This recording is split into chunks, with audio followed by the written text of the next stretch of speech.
Bonjour à tous et bienvenue dans Bonjour chez vous. C'est une joie pour nous de vous retrouver pour une nouvelle semaine d'émission.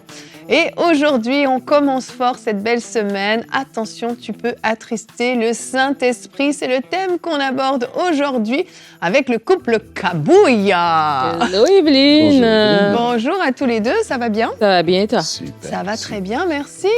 Alors, je fais une annonce officielle. Déjà. Eh oui, déjà, c'est ta dernière semaine avec nous, Omer, et on est bien triste, Nadine sûrement plus que moi. Oui, un chroniqueur qui avait toujours du bon contenu, vraiment, félicitations. Exactement, un chroniqueur fidèle au poste, c'est sa dernière semaine avec nous, on va bien profiter de toi. Tu reviendras en tant qu'invité, rassure-nous.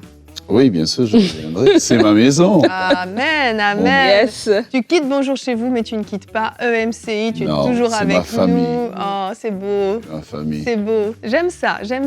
Une nouvelle saison qui s'ouvre devant toi, Omer, et vraiment on te bénit dans cette nouvelle saison où tu vas être bien occupé à de merveilleuses choses. Et puis effectivement, comme Nadine l'a dit, vraiment, on veut te remercier pour le contenu excellent que tu as apporté au travers de toutes ces émissions et que tu vas apporter cette semaine aussi, sans vouloir te mettre Pas de pression. Pas de pression.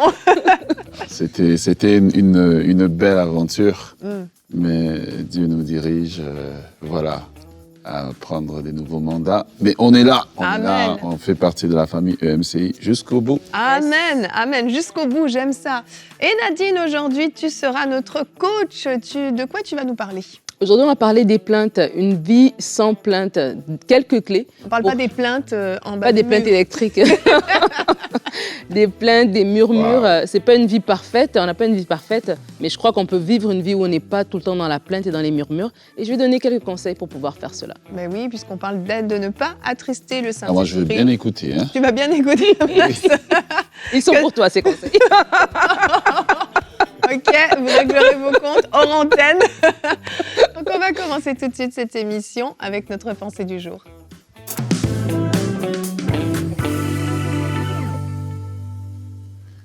Alors, j'aimerais vous dire aujourd'hui que le Saint-Esprit a des émotions, aussi étonnant que cela soit. Le Saint-Esprit n'est pas un vent, bien que parfois la Bible va le représenter comme un vent, mais le Saint-Esprit a des émotions. Et dans Éphésiens 4, le verset 30, l'apôtre Paul dit « N'attristez pas le Saint-Esprit par lequel vous avez été scellés pour le jour de la rédemption ». Alors, lorsqu'on lit ce texte, on se demande, mais que veut dire attrister le Saint-Esprit? Et quelque part, Jésus va dire aussi, va donner une parole un peu dans ce genre, le péché qui n'est pas pardonnable. Alors, les chrétiens paniquent. Mais que veut dire, en fait, attrister le Saint-Esprit? Alors, pour ça, on doit se souvenir que Paul est en train d'écrire aux Éphésiens, et lorsqu'il écrit aux Éphésiens, Paul n'écrit pas chapitre 1, chapitre 2, chapitre 3, Paul écrit juste directement, et ce sont en fait les traducteurs, les savants bibliques qui ont voulu, pour une logique, en fait, couper le texte. Donc, on comprend quand on lit Éphésiens, c'est qu'on lit une pensée. Et dans cette pensée, lorsqu'on lit le chapitre 4, en fait, une grande partie du chapitre 4 explique c'est quoi attrister le Saint-Esprit. Le Saint-Esprit a des émotions, il est avec nous, mais il y a des moments où il est très heureux de nous voir fonctionner, mais il y a des moments où nous l'attristons par notre comportement. Et donc, la première des choses dans Éphésiens chapitre 4, lorsqu'on va prendre à partir du verset 25, l'apôtre Paul dit « Comment est-ce que nous pouvons attrister le Saint-Esprit ?»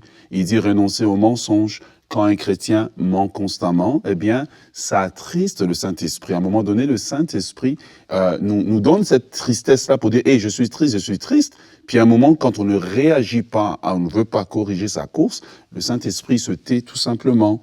Deuxième des choses, il dit de renoncer à la colère. Voilà, il dit ici que si vous vous mettez en colère, bien ne péchez point. Donc ça veut dire que de ne pas avoir une colère on se promène avec, quoi. C'est comme notre petit chat. Tu sais, de temps en temps, je réveille ma colère, puis je la caresse un peu, etc. Puis colère, ça va, comment tu t'en... Non. L'apôtre Paul dit de ne pas dormir avec la colère parce que ça attriste le Saint-Esprit. Et c'est rare que tu vas dormir avec la colère et tu auras une révélation de Dieu. Généralement, peut-être tu vas faire un cauchemar, mais ça attriste le Saint-Esprit. Il dit encore ici que le soleil ne doit pas se coucher sous notre colère. Pourquoi? Parce que ça donne accès au diable. Eh bien, la troisième des choses, il dit que celui qui dérobait péché, eh bien, ne dérobe plus. Le vol. Et vous voyez, quand on parle de dérober, c'est pas des grandes choses. Ce sont des petites choses qu'on a l'habitude de prendre et de dire que c'est à nous. Le petit stylo au travail, que tu as beaucoup à la maison. Voilà. Ce sont des choses qui attristent le Saint-Esprit. Et vous voyez que attrister le Saint-Esprit, c'est pas vraiment un mystère, en fait. Il est dit ici, dans le texte. Voilà. Il dit que celui qui ne travaillait pas, trouve du travail. Pourquoi? Parce qu'il dérobe, en fait. Il veut pas travailler. La fainéantise, parce que je veux pas travailler. Ensuite, il parle des paroles de notre bouche. Vous voyez, que de notre bouche ne sortent pas des mauvaises paroles. Quelles sont les mauvaises paroles? C'est les mauvaises plaisanteries, les critiques très aiguës des autres, les murmures très aigus des autres qui ne devraient pas sortir de notre bouche. Et l'apôtre Paul conclura au verset 31, il dira, il conclut en fait, parce qu'il y a tellement de choses qui peuvent attrister le Saint-Esprit, qui dit que toute amertume, toute animosité, toute colère et toute clameur, ça veut dire des cris et toute calomnie et toute espèce de méchanceté disparaissent du milieu de vous. Amen. Et ce que j'aime, c'est qu'il dit n'attristez pas au pluriel. Il ne dit pas n'attriste pas, il dit n'attristez pas. Ensuite, il dit disparaissent au milieu de vous. Pourquoi? Parce qu'il ne parle pas seulement à un individu, mais il parle aussi à une église. Il y a des églises qui attristent le Saint-Esprit parce qu'on tolère certains comportements qu'on ne devrait pas tolérer. On devrait enseigner aux gens, ces choses font que même la gloire de Dieu au milieu de l'assemblée disparaît. Mais on tolère les gens parce qu'ils ont un don, parce qu'ils ont un talent. On les laisse continuer à servir alors que cela éteint et attriste le Saint-Esprit. Merci, Omer. C'est important ce que tu viens de faire parce que c'est vrai qu'il y a un verset qui parle de ne pas attrister le Saint-Esprit, puis ça peut juste nous laisser... Qu'est-ce que c'est attrister le Saint-Esprit? Et le fait de pouvoir mettre des mots clairement sur des choses, c'est des actions qu'on pose qui vont avoir pour effet d'attrister le Saint-Esprit, apaise un petit peu le truc, puis de se dire, OK, en fait, c'est quelque chose que je ne fais pas inconsciemment, que je ne fais pas par accident. C'est quelque chose que je fais pratiquement volontairement, une action que je pose, une démarche que je vais faire, des mots qui vont sortir de ma bouche. Donc, en fait, attrister le Saint-Esprit, c'est quasiment volontaire, j'ai envie de dire. Et aujourd'hui, c'est une mise en garde, en fait, qui est faite pour que ça n'arrive plus. Et on va reprendre le verset que tu nous as lu, Éphésiens 4:30, qui est notre verset du jour. Vous pouvez le lire avec nous. « N'attristez pas le Saint-Esprit de Dieu, par lequel vous avez été scellés pour le jour de la rédemption. » Et effectivement, on a cette grâce d'avoir le Saint-Esprit qui vit en nous. La Bible dit que nous sommes le temple du Saint-Esprit. Donc on a une communion extrêmement étroite avec le Saint-Esprit, avec la personne du Saint-Esprit. Comme tu l'as dit, le Saint-Esprit a des émotions, c'est vraiment une personne.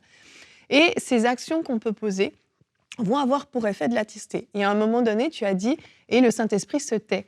Et je voulais m'arrêter un petit peu sur ça, parce que qu'est-ce que c'est le Saint-Esprit se tait? Les gens pourraient ne pas comprendre ce que ça signifie. En fait, dans cette communion qu'on a avec le Saint-Esprit, on voit une vraie relation, un échange. Le Saint-Esprit nous parle de différentes façons. Et l'une des choses que j'ai remarquées quand on attriste le Saint-Esprit, une des premières choses qui va s'en aller ou en tout cas diminuer, c'est la voix de notre conscience, qui est la voix du Saint-Esprit finalement. Notre conscience qui va nous dire « ne fais pas ça, ne va pas là ». Ne dis pas ça, ne te comporte pas comme ça. Cette conscience qui a un frein dans notre vie pour qu'on nous évite de pécher, petit à petit, puis on ne l'écoute pas, on continue à marcher dans les différentes choses que tu as citées, petit à petit, cette voix va diminuer toujours plus, jusqu'à ce que finalement, on éteigne carrément la voix de notre conscience. Oui, et vous voyez que dans toutes ces choses que l'apôtre Paul cite, il y a vraiment un équilibre. Un équilibre ou deux catégories. La catégorie de nos émotions. Vous voyez, la catégorie de nos émotions et la catégorie de nos paroles. Ce sont ces deux choses-là, ces deux domaines dans lesquels on va constamment attrister le Saint-Esprit. Et le Saint-Esprit, c'est comme un ami. Lorsque il est triste, Avez-vous jamais, est-ce que c'est jamais arrivé que vous êtes en train de dire une chose, puis il y a une voix qui dit, OK, maintenant c'est correct, tu devrais plus. Ou bien quelque chose est arrivé à quelqu'un, et là on commence à parler, et Dieu comprend qu'on a besoin de parler, mais il arrive une frontière comme ça, que c'est comme quelque chose à l'intérieur de toi, un témoin qui dit, OK, cette ligne, il faut pas la franchir, c'est bon, tu en as parlé, c'est fini, laisse ça. Ou une vidéo que tu veux cliquer parce qu'on écrit grand scandale de telle personne et tu veux cliquer et le Saint-Esprit dit non, tu ne cliqueras pas, ne cliqueras pas. Voilà. Et il y a cette limite-là. Et c'est là qu'on sait que c'est le Saint-Esprit qui nous dit, parce qu'une fois qu'on a franchi cette limite, Il y a comme une tristesse en nous. On est plus comme... On se sent mal. En fait. Exactement. Et je crois que c'est ça que Dieu nous appelle, à veiller sur nos émotions, à veiller sur nos paroles. Pourquoi? Parce que la communion avec le Saint-Esprit doit demeurer, parce que c'est au travers de cette communion, justement, qu'on devient fort comme chrétien et qu'on garde, justement, la perspective de l'éternité, parce qu'il dit que nous avons été scellés pour le salut, pour l'avenir, et pour garder une bonne communication, la voix de Dieu en nous, nous avons besoin de ne pas nous laisser aller à toutes sortes d'émotions, etc., mais plutôt veiller, parce que le Saint-Esprit, c'est notre ami.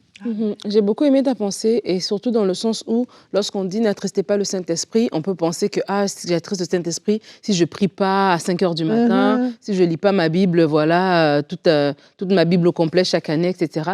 Et on voit en fait que non, c'est dans des comportements de tous les jours, c'est des choses qui sont accessibles en fait. Ouais. C'est pas attrister, on n'attriste pas le Saint-Esprit parce qu'on n'a pas des vies de prière très longues, on attriste le Saint-Esprit dans nos comportements et dans nos paroles. Et je crois que comme un ami, tu as fait le parallèle avec un ami, je suis amie avec toi, Evelyne, et si je fais quelque chose qui t'attriste, tu seras toujours mon ami, mais peut-être la relation ne sera plus la même, parce qu'il y aura eu ce froid-là qui sera là. Et si je t'attriste à répétition, et tu me dis, non Nadine, ça je n'aime pas, ça m'attriste, et je continue, toi-même, tu vas prendre mes distances. Voilà, tu vas prendre tes distances. Il y a des choses que tu ne pourras plus me dire, en fait. Pas parce que de l'information, tu ne l'as pas, mais c'est juste que tu ne peux plus me la communiquer parce que le lien de confiance, en fait, il est brisé. Et je crois que si on fait ce parallèle-là, peut-être ça va être plus facile pour nous de réaliser que oui, lorsque j'insiste dans ce mensonge, lorsque j'insiste dans cette calomnie, lorsque j'insiste dans ces comportements, dans ces plaintes, dans ces murmures, dans cette colère, je suis en train d'attrister le Seigneur. Mais ce qui est beau, c'est que le Saint-Esprit, c'est aussi... le paraclétos, c'est aussi celui qui nous aide aussi. Donc, ça veut dire que lorsque j'ai ces émotions que j'arrive pas à m'en défaire, j'ai cette tristesse ou cette colère, pardon, que j'arrive pas à m'en défaire, j'ai cette amertume que j'arrive pas à m'en défaire. Oui, je sais que c'est attriste de cet esprit quand je parle mal, mais c'est comme, je sais pas faire autrement, je dois parler. Ben, Seigneur, viens me guérir. Amen. Et c'est là qu'il est en train de dire que tout ça, qu'on ne retrouve pas ces choses au milieu de vous. Donc, ça veut dire, si c'est là, c'est que je l'ai vu, je sais que c'est là, je ne peux pas m'en débarrasser par moi-même.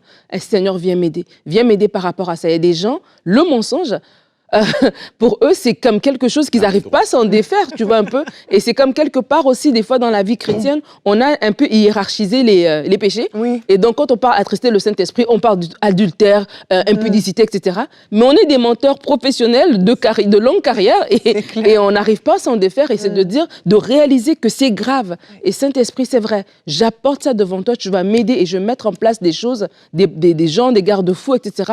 pour vraiment me débarrasser de ça parce que je perds de la communion avec le Seigneur. Et il y a des grâces, il y a des choses que je ne vis pas parce que j'ai fait un grand péché, entre guillemets, vous comprenez ce que je veux dire, mais parce que voilà, j'ai toléré ces choses-là, peut-être que le mensonge, la médisance, etc. Ben, en fait, oui. Et encore une fois, on l'emmène au niveau privé.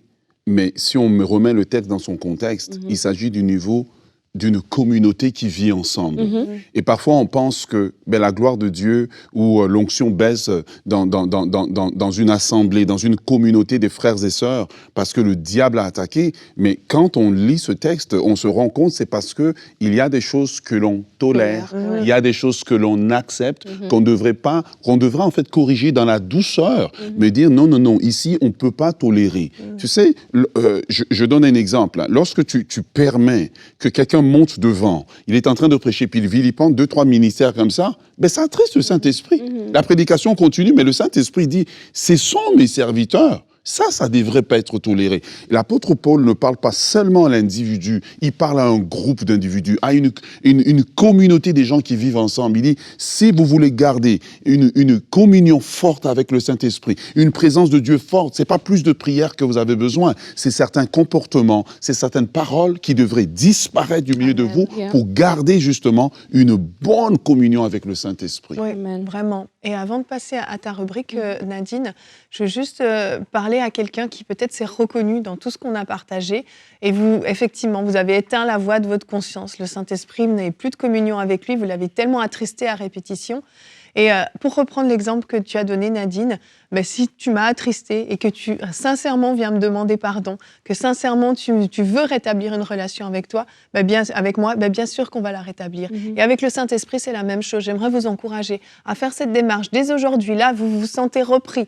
Eh bien, demandez simplement pardon au Saint-Esprit de l'avoir attristé. Prenez une vraie décision. Repentez-vous sincèrement de ces différentes choses que Omer, Nadine ont citées, ces différentes choses dans lesquelles vous vous êtes reconnus. Et demandez au Saint-Esprit de rétablir cette relation avec vous. Et vous allez à nouveau entendre petit à petit la voix de votre conscience qui va se réveiller. Et ça va être à vous de vous freiner. À vous, lorsque vous sentez qu'avant de dire cette parole, il faut vous taire. Avant de cliquer sur cette vidéo, il faut vous taire. Que vous puissiez prendre la décision vraiment de vous repentir et de rebâtir cette relation forte avec le Saint-Esprit.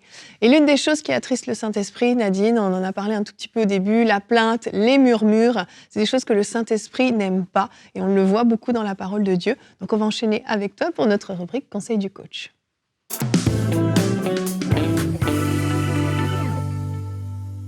Oui, les plaintes et les murmures, comme Yveline l'a dit, le Saint-Esprit n'aime pas ça. On voit dans les Écritures, même dans l'Ancien Testament, lorsque Moïse est en train de conduire le peuple, on a vu ce que les murmures de Myriam, les murmures d'Aaron ont pu produire. Et c'est important, en fait, lorsqu'on se plaint, lorsqu'on murmure constamment, on est en train en fait, de dire au Seigneur, tu n'es pas là, tu n'existes pas, tu ne fais pas, etc., etc. Et c'est vraiment quelque chose aussi qui est à proscrire.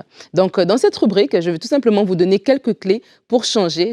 Ma rubrique s'intitule « Une vie sans plainte ». Ce n'est pas une vie parfaite, mais on peut avoir une vie sans se plaindre constamment. Et on va lire ensemble un premier verset dans 1 Thessaloniciens 5, verset 18, la Bible dit « Exprimez votre reconnaissance en toutes circonstances, car c'est la volonté de Dieu pour vous en Jésus-Christ. » Donc, ce verset nous dit d'exprimer notre reconnaissance en toutes circonstances. Donc, ce verset est en train de nous encourager à ne pas nous plaindre, à ne pas murmurer, que c'est ça la volonté de Dieu pour nous. Et donc, le premier point que j'aimerais vous inviter à relever, à méditer, c'est celui d'identifier sa tendance. Ça, c'est quelque chose, en fait, j'ai voulu le dire. Pourquoi? Parce que c'est déjà des fois, depuis le jeune âge, qu'on peut savoir si on est quelqu'un de plaintif ou pas. Et même en tant que parent, c'est d'apprendre à nos enfants, dès qu'ils sont tous tout petits, si on remarque, en fait, une tendance à se plaindre. Il y a des enfants, ils ont tout devant eux, mais c'est comme la chose qui n'est pas là. C'est ça qu'ils remarquent et c'est de ça qu'ils vont parler encore et encore et encore.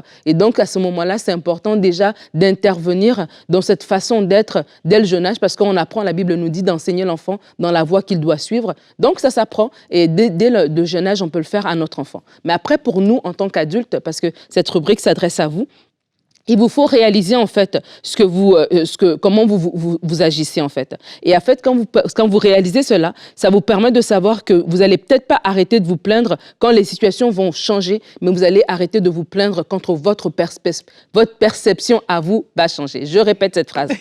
Les situations ne vont pas changer. Mais vous devez changer, en fait. Et des fois, la personne qui se plaint constamment pense que c'est parce qu'il y a une situation. C'est quand j'aurai ma maison que je vais arrêter de me plaindre. C'est quand j'aurai mon mari, quand j'aurai ma femme, quand j'aurai cet argent, quand j'aurai ceci, quand j'aurai cela. Mais parce que c'est une tendance que vous avez en vous, même quand vous aurez ces choses-là, ça va continuer, en fait. Parce que cette situation réglée va ouvrir une autre qui va vous donner l'occasion de vous plaindre dans autre chose. Donc, c'est pour ça que c'est important que cette rubrique, elle vienne vous trouver où vous êtes en date d'aujourd'hui. Vous pouvez décider de vivre une vie sans plainte et sans murmure. Et ça m'amène à mon deuxième point. Comment le faire à ce moment-là? C'est d'exercer notre œil à la reconnaissance. L'apôtre Paul, pour moi, est un exemple clé d'une personne qui a su vivre cette vie sans plainte. Parce que les défis, il en avait. Il en avait des défis à gauche et à droite. Et Paul va nous dire dans Philippiens, je vais vous lire ce verset, Philippiens 4, les versets 10 à 14. « J'ai éprouvé une grande joie dans le Seigneur de ce que vous avez enfin pu renouveler l'expression de votre intérêt pour moi. Vous y pensiez bien, mais l'occasion vous manquait. Ce n'est pas à cause de mes besoins que je dis cela, car j'ai appris à être satisfait de ma situation. Je sais vivre dans la pauvreté et je sais vivre dans l'abondance. Partout et en toutes circonstances, j'ai appris à être rassasié et à avoir faim, à être dans l'abondance et à être dans le besoin. Je peux tout par celui qui me fortifie. Cependant, vous avez bien fait de faire part à ma détresse. » Et dans ce verset, on connaît cette histoire de l'apôtre Paul lorsqu'il est en prison et il va écrire cette lettre aux Philippiens. Et dans ce passage, on voit le cœur de l'apôtre Paul, en fait, d'une personne qui a exercé son œil à la reconnaissance. Il est dans la prison. Moi, j'ai vu un reportage récemment, puis on me montrait une prison qui ressemblait un petit peu au type de conditions dans lesquelles Paul pouvait être. Et c'était froid, c'était désagréable. C'était déjà une prison, c'est désagréable, mais imaginez les circonstances à ce moment-là et regardez ce qu'il est en train d'écrire. C'est comme il y a une contradiction entre sa réalité et ce qu'il est en train d'écrire. Pourquoi? Parce que Paul avait un œil qui était exercé à la reconnaissance. Il reconnaissait que, tu sais quoi, malgré dans mes manques, ben voilà, il y a les chrétiens de Philippe, ils m'ont assisté. Voici, même dans l'abondance, je sais garder ma joie. Dans la paix, je sais garder, dans le manque, je sais garder ma joie. Et c'est ça, en fait, que je veux nous inviter à avoir comme attitude en tant qu'enfant de Dieu. Cette maturité qui nous amène à exercer notre œil, à reconnaître la main de Dieu, à être reconnaissant. Pas que je suis reconnaissant de mon malheur, mais dans mon malheur, dans la situation difficile, dans mon manque d'emploi, je reconnais quand même Dieu m'a donné le souffle de vie. J'ai un toit sur la tête, j'ai des amis, j'ai des gens à qui parler, j'ai le salut. Donc, quand on exerce notre œil à la reconnaissance, tout de suite, la reconnaissance va venir voler les murmures dans notre bouche. Lorsque la plainte voudra sortir, la reconnaissance, c'est comme une espèce de filtre qui va venir bloquer cette plainte-là, va bloquer ce murmure-là et va nous amener à reconnaître la main de Dieu, à rechercher sa main, à parler de ses bienfaits, à avoir un langage de gratitude. Et c'est comme une espèce de boule de neige, en fait. Et ça, c'est très important. Il y a beaucoup de personnes qui sont dans la plainte et dans les murmures parce que leur situation est difficile. Et c'est vrai, peut-être votre réalité est compliquée, mais c'est à vous, en fait, c'est votre perception des choses qui doit changer. Et Paul est un exemple par rapport à cela. Donc, je vous invite à exercer votre œil à la reconnaissance. Et un petit défi que je peux vous donner, parce que tout à l'heure, on a dit, on doit quand même s'exprimer si ça ne va pas. Donc, si vous faites une plainte, vous devez faire 2 paroles de gratitude. 2 pour 1. Alors, vous vous plaignez de quelque chose, d'accord, vous êtes plein, mais en ce moment-là, dans cette situation, trouvez aussi quelque chose de bon à dire. Et à force de le faire, vous allez voir, ça va devenir très facile pour vous. Ça m'amène à mon 3e point, de parler le bon langage. La Bible dit, lorsque Jésus avait une foule devant lui, etc., à un moment donné, la foule ne peut pas rentrer, ils ont faim, Jésus va les faire asseoir et alors qu'il y a les quelques pains et les quelques poissons, il va rendre grâce. Et le moment qu'il va rendre grâce, il y aura la multiplication des pains, il y aura ce miracle-là. Et vraiment, l'action de grâce, c'est tellement important. Et c'est important de parler le bon langage. On parle d'une vie sans plainte. Je vous invite vraiment à avoir cette conscience de comment est-ce que vous parlez. Dans votre quotidien, qu'est-ce que vous dites? Et peut-être, oui, vous pouvez vous plaindre, on peut murmurer sur quelque chose, on l'a dit une fois, mais si ça fait 3 jours que vous en parlez comme si l'événement s'est passé hier, vous devez vous dire, tiens, mon langage, là, il faut vraiment que j'arrive à le nettoyer, que j'arrive vraiment que le Saint-Esprit vienne m'aider dans cet élément-là. Et en fait, même notre langage aussi pollue notre atmosphère. Donc, si on est constamment dans la plainte, on va parler, mais c'est comme si les choses vont aller de mal en pis. Parce que nous-mêmes aussi, on est en train tout le temps de parler ça, et nos oreilles entendent ça, et ça nous maintient comme ça dans un cycle constant de négativité. Mais si on a fait l'exercice d'une plainte pour 2 actions de grâce, OK, je me plains, Seigneur, en ce moment, je n'ai pas les moyens financiers pour subvenir à mes besoins. Ah, mais je me rappelle comment Dieu a intervenu dans ma vie la saison passée. Ah, je me rappelle que quand même, voilà, j'ai un toit sur la tête. Je me rappelle quand même que, bon, voilà, mon locataire ou mon propriétaire m'a donné une extension sur mon loyer. Ça a l'air de rien, mais c'est des paroles comme ça qui sont en train de me consoler ou m'encourager à croire à ce que Dieu est en train de faire, à croire à ce que Dieu peut faire. Jérémie va dire, oui, le soir arrivent les plaintes, le matin l'allégresse. Lorsque je pense à mes problèmes, etc., l'absinthe et au poison, voilà, mon âme est abattue, mais ce que je choisis, c'est de penser justement aux bontés de Dieu, de penser qu'elle se renouvelle chaque matin, de penser que grande est sa fidélité. Et donc, plus que vous allez parler de ces choses-là, c'est vrai qu'on peut vivre des situations compliquées et on peut se plaindre, et c'est normal, on doit sortir ce qui est en dedans. Mais en plus qu'une fois qu'on a verbalisé ça, la chose qui doit prendre le dessus, ce sont des paroles d'action de grâce, c'est de garder nos yeux fixés sur Dieu, et c'est ça qui nous permet d'avancer. Ça m'amène à ce moment-là à mon 4e point, le test, j'ai envie de dire, des défis et des déceptions. Parce que à ce moment-là, il faut réussir ce test. Parce que oui, on peut dire oui, ben voilà, je me plains pas, tout va bien, je dis des bonnes choses. Mais quand un défi vient, quand une déception vient, c'est là que même la personne la plus joyeuse, la plus optimiste du monde est challengée à continuer à avoir un langage qui n'est pas de plainte parce que voilà, les circonstances sont là pour nous accabler en fait. Et c'est à ce moment-là qu'il faut tout simplement manifester la patience. Les défis et les déceptions vont venir chercher à ce que nous nous plaignions. Et c'est à ce moment-là qu'il faut dire, tiens, je veux manifester cette patience et cette gratitude. Je veux garder à la fidélité de Dieu sur le long terme. Et peut-être, oui, je passe par une saison un peu compliquée, une saison qui est en train de me dire, continue à te plaindre, parle, vois tout le mal qui se passe dans ta vie. Mais à ce moment-là, je vais commencer à dire, Seigneur, développe ma patience dans cette saison. Je vais te faire confiance et je vais réussir aussi à traverser, à réussir ce test des défis et des déceptions. Et ça m'amène à mon dernier point qui est celui de la prière. Le psalmiste va dire, sonde-moi, ô Dieu, regarde mon cœur. Si je suis sur une mauvaise voie, voilà, ramène-moi sur la voie de l'éternité. Je crois que c'est un exercice que chaque personne doit faire. Seigneur, viens me rencontrer en fait. Et vous connaissez, il y a des gens qui se plaignent facilement. C'est comme un tout pour rien, un truc... Un feu rouge trop long sur la route, ça abîme toute la journée parce que c'est pour ça que je suis arrivée en retard et nanana, nanana. Et c'est comme ça ça les nourrit un petit peu, c'est d'être dans cette attitude de plainte-là. Il y a d'autres personnes qui ne se plaignent pas dans des moments où ils devraient se plaindre parce qu'ils accumulent trop à l'intérieur d'eux. Peu importe, vous connaissez. Et c'est important d'arriver devant le Seigneur et de dire, si je me reconnais comme une personne qui se plaint constamment, Seigneur, viens changer cette tendance que j'ai. Peut-être j'ai toujours été comme ça. Depuis que je suis enfant, j'étais comme ça. Peut-être mes parents étaient comme ça. On était dans un environnement comme ça chez nous. On se plaint sur tout, on discute sur tout, on critique toute chose. Et c'est resté en moi et j'ai du mal à m'en défaire. Donne-moi d'apprécier. Et vraiment, quand vous allez commencer à apprécier votre travail, peut-être c'est pas le meilleur boulot, mais c'est un boulot. Appréciez votre conjoint. Vous n'allez pas changer votre conjoint par des plaintes, mais vous allez le changer par l'appréciation. Appréciez vos enfants, appréciez ce que vous avez, votre maison, voilà tout ce que vous pouvez avoir comme bien. Lorsque vous allez pouvoir commencer à faire cela, ça va vraiment faire une différence dans votre vie. Et vraiment, c'est une prière que vous devez aller devant le Seigneur. Moi, des fois, quand je suis devant des défis de mon propre caractère, je dis, Seigneur, change-moi. Change-moi pour que je ne puisse pas manquer la prochaine étape que tu as pour moi. Change-moi pour que je sois agréable à toi. Change-moi pour que je sois agréable à mon environnement dans lequel tu m'as placé. Et c'est important et c'est une prière que vous-même, vous devez faire. Et ce serait dommage de le faire aiguise le faire.